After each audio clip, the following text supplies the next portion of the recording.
Benvenuto, buongiorno davvero a Roberto Dalcin che da pochi giorni è presidente nazionale della Confapi Turismo. Buongiorno e complimenti, congratulazioni. Grazie. Il turismo, siamo di fronte a un'estate che sarà di ripartenza. Certo, ci sono tutte le questioni aperte che ben diceva Colla, caro bolletta, i costi che sono impazziti, quindi come la mettiamo? Il bicchiere è più lo vede più mezzo vuoto o più mezzo pieno?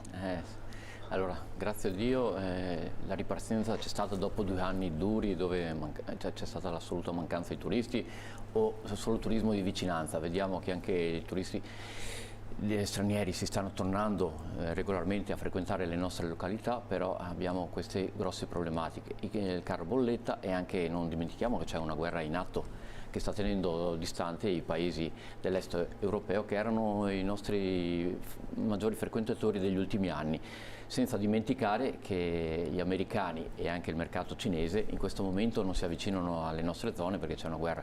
Dunque il bicchiere, sì, vediamo questa ripartenza, ma diciamo finalmente ripartiamo, non ci sono più le restrizioni. Possiamo rifrequentare le nostre località, sederci allo sdraio, aprire l'ombrellone, ma le problematiche ci sono. Il caro bolletta sta incidendo in maniera vertiginosa sui nostri costi. Fortunatamente c'è caldo che frequentano le nostre zone, però questo fa lievitare in maniera esponenziale i costi, perché per raffreddare i locali, per correre i frigoriferi, le vediamo già quest'inverno, quando c'è stato questo caro bolletta, raddoppiare in maniera vertiginosa i nostri costi. Dove vanno a riflettere questi costi? Non possiamo farli slittare sui nostri maggiori consumatori, perché anche loro, questi sono gli stipendi, non posso raddoppiare un caffè quando lo stipendio è ancora fermo. Dovete trovare anche voi il giusto equilibrio, ovviamente. Dunque si sta abbassando il nostro margine che non ci permetterà un domani di fare investimenti. È chiaro, molto banalmente, un albergo in questo momento può riempirsi di turisti, soprattutto tedeschi o quant'altro, però appunto i costi di gestione stanno lievitando, perché poi l'albergo va climatizzato e quant'altro, quindi i margini operativi sono sempre più ristretti, questo è il tema. Abbiamo bisogno di avere margini per poter investire, per poter accogliere nuove tipologie di clientela, ma se i margini si sta riducendo, il governo per ora non ci ha ancora dato una mano effettiva, perché è 2 anni che ci promettono aiuti, però effettivamente non ci sono arrivati sostanziali aiuti. Diciamo poi appunto gli aiuti, quelli della pandemia, quelli del lockdown, che insomma più volte avete contestato, sono briciole, sono arrivate, non vi hanno aiutato concretamente. Senta Dalcin, lei adesso è presidente nazionale della Confapi Turismo, un ruolo importante, quindi lei ha, diciamo così, la percezione di quello che sta avvenendo in Italia. C'è una specificità veneta? Il Veneto rispetto alle altre regioni sta meglio, sta peggio, o condivide un po' le sorti degli altri territori? Allora, in questi ultimi 2 anni ho avuto modo di parlare anche con altri colleghi. Le problematiche sono abbastanza comuni, a parte i costi che sono a livello nazionale. Una grossa problematica è la mancanza di personale, che si è accentuata in maniera esponenziale in questi 2 anni per varie motivazioni. Hanno parlato del reddito di cittadinanza, ma non c'è solo quello. Purtroppo una delle motivazioni che continuo a ribadire è il gap generazionale. Una volta andare a fare la stagione erano dai giovani dai 15 ai 30 anni, che era un momento di prendere quel piccolo stipendio che poteva aiutare gli studenti, poteva aiutare nel momento estivo. I giovani in questo momento mancano. Gli ultra trentenni non possono vivere solo di stagione, di 2 mesi di stipendio, quando magari hanno famiglia a carico. Quindi manca un'intera generazione, lei dice? A mio parere sì, ci manca proprio. Quindi il problema, diciamo così, non è un problema collegato al momento storico che stiamo vivendo, ma è un problema strutturale, sociale, culturale. Culturale e sociale. A mio parere forse si è fatto poco proprio per l'inserimento di questi giovani, insegnare che il turismo è una delle prime aziende in Italia, un'azienda oltretutto che non delocalizza. Un problema della localizzazione ce l'abbiamo, abbiamo il turismo, abbiamo la cultura, che può essere una grossa fonte di reddito. Dobbiamo far capire, ce l'abbiamo in casa, non bisogna cercare altre cose. Scappa. Non scappa, a differenza di altre aziende ce l'abbiamo, anzi è ricercato dai nostri avventori, vengono in Italia proprio per scoprire le nostre peculiarità e le nostre eccellenze. Questo reddito di cittadinanza ha in qualche modo drogato ulteriormente il mercato del lavoro? Assolutamente sì, lo ha proprio ulteriormente drogato, come afferma lei, perché giustamente serviva per aiutare alcuni ceti sociali e qualcuno si è approfittato di questo. Non gli do torto, non giustifico, ma sedersi in poltrona, avere i 900 euro senza uscire di casa può aiutare. Forse è sbagliato a monte come è stato distribuito, deve aiutare chi ha bisogno, non bisogna tralasciare le categorie che hanno difficoltà, però non deve diventare un'unica fonte di sostentamento.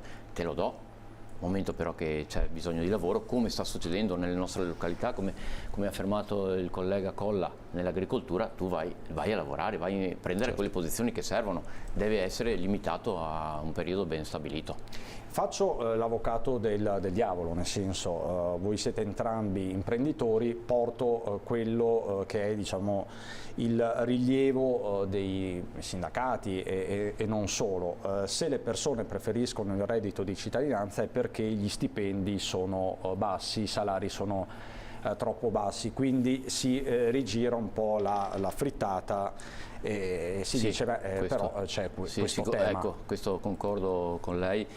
Purtroppo gli stipendi sono bassi. Un'altra problematica che abbiamo avuto nelle nostre località è che i nostri operatori non offrono più affitto e alloggio. Questo è un altro tema. È un altro tema, purtroppo io da ragazzino mi ricordo che tutti questi giovani lavoratori arrivavano e avevano il loro affitto e alloggio. Adesso sono stati ridotti per ridurre sempre i soldi di spesa. È un ragazzo che arriva, che può prendere sui 1500 euro, ne ha 500 di vitto alloggio, dunque a un certo punto dice chi me lo fa fare sgobbare, lavorare, perché far stagione è dura come lavorare in agricoltura. Ma si potrebbe trovare una soluzione nelle località di mare per far fronte, nelle località di mare di montagna turistiche, per far fronte proprio al tema della residenzialità dei lavoratori? Perché in tanti ci segnalano questo problema, anche telespettatori che ci scrivono, che ci chiamano, soprattutto dal veneziano. Sì, assolutamente, si sta provando a creare degli ostelli, tipo Ostello della Gioventù, dove poter inserire questi giovani, perché torniamo al discorso anche dei 15-30 anni, dove poter risiedere e potersi fare la stagione con prezzi calmierati, almeno da poter portare a casa uno stipendio adeguato. Si sta parlando, bisogna cominciare tra operatori e enti locali a mettere in moto una macchina per poter creare queste strutture finalmente, non solo a parole. Voi la proposta quindi l'avete già portata avanti? Ne stiamo discutendo già a livello locale. Con i comuni quindi turistici? Turistici naturalmente, fondamentalmente. Sì. Strutture ce ne sono, mettiamo in opera questa possibilità. Anche perché appunto l'imprenditore ha sempre meno margini, caro bolletta e quant'altro, e quindi magari qui serve una partnership pubblico-privata perché sono sempre su questi temi, dobbiamo sempre far squadra, al di là delle bandiere, qualsiasi colore dobbiamo lavorare assieme, perché è un tema che deve interessare sia gli enti locali che gli operatori. Sicurezza sui luoghi del lavoro è un altro tema anche questo. È chiaro che poi quando le imprese sono sotto stress, magari in alcuni casi i tempi, i modi possono in qualche modo accelerare, no? E si possono verificare cose di questo tipo. Sì, questo è successo anche nel nostro settore turistico negli ultimi 2 anni. Sì, la mancanza anche del personale è dovuta anche a questo, l'incertezza, non sapere quando si poteva ripartire ha ridotto fortemente le assunzioni e dopo magari ti trovi il boom del weekend sotto personale, correre, e possono succedere purtroppo questi incidenti che sono all'ordine del giorno nel 2022. Ancora purtroppo sentire queste notizie, nonostante si parli di sicurezza, fa veramente male. Questo è un altro effetto della pandemia, che magari si parla solo delle chiusure, però sono tutte conseguenze di quello che è successo in questi 2 anni, aver stravolto un mondo che forse si era adagiato, aveva preso dei limiti ben precisi e questo è stato stravolto. Sono tutti temi collegati. Lo stress delle fabbriche, lo stress dei lavoratori, è lo stress degli imprenditori. Siamo tutti stressati, mi perdoni la battuta, questo è il tema. Assolutamente, è successo anche per noi non sapere se si può ripartire. Il governo vuole i soldi delle tasse, le voleva lo stesso alla fine. E non potevamo partire. Pensiamo anche alla stessa montagna, parlando di turismo, quando il giorno prima ti dicono puoi partire, il giorno dopo ti dicono no, si ferma tutto. Provate a pensare a un imprenditore che ha gli stipendi, che ha assunto o magari non ha assunto perché aveva paura di questo, no? Strutturale che servirebbe qui e ora, subito, dal CIN.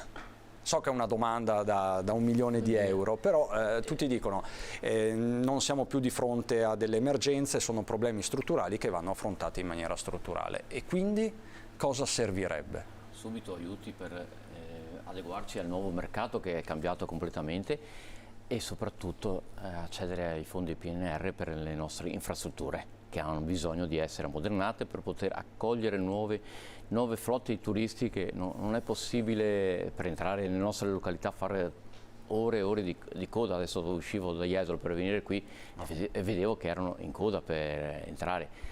Dobbiamo essere accoglienti, ci sono le formule, cerchiamo di sfruttarle.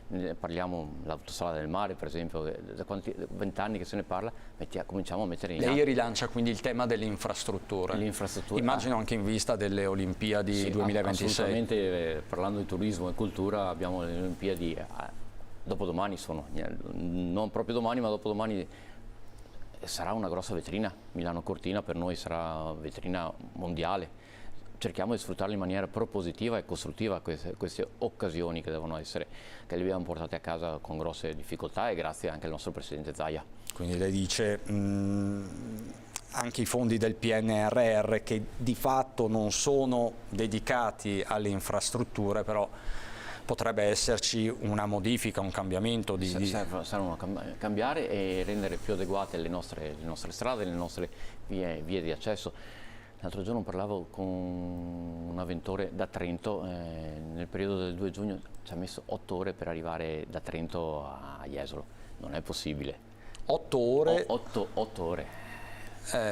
Comincia a diventare impegnativo. È impegnativo, lo so perché noi vado spesso, perché mia moglie è da quelle parti, in 2 ore e mezza io arrivo fino a Trento, sono arrivate 8 ore. Penso che sia in 8 ore dove andiamo dall'altra parte del mondo. Oggi quindi per lei la priorità, diciamo, è aiuti subito per aiutare le imprese ad adeguarsi al nuovo mercato, al nuovo mondo, perché parliamo di un nuovo mondo, e poi il nodo infrastrutturale, assolutamente fondamentale. Il nodo viario, soprattutto a nord-est, lei diceva, rilancia l'autostrada del mare e quant'altro. E buon lavoro anche a lei e congratulazioni ancora per questa nuova sfida. Il nuovo presidente della Confapi Turismo Nazionale, Roberto Dal CIN. Grazie.